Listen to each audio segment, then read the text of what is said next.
Somebody else I'd like to point out at that company up at the North Yard was an assistant operations supervisor they hired from outside the company by the name of Ethan Waters. He kept laughing about some Jocelyn and Penny woman. He did IT work before he came to the district. That's the other person besides my other boss from the city yard that was hired from outside the company.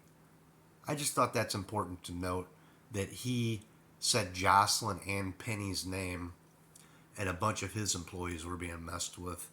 It was funny, as an assistant, you couldn't get him to do nothing. So, but as soon as he became supervisor, all the work that he wouldn't do as an assistant from his department, him and Mark somehow managed to make this little plan to dump it all onto me to locate these manholes that his people couldn't find. And it was an attack on my reconstructed hip. All right. They all knew I had a reconstructed hip, the motorcycle wreck.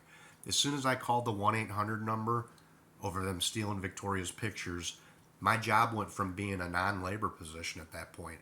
They started dumping all these manholes on me.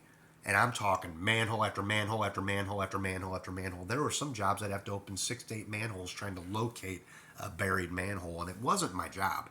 I didn't have the tools, I didn't have a crew, I didn't have the safety equipment. I was by myself out on these streets. So, if there's anybody in this world that doesn't believe that that was an attack on my hip, that's incredible to me.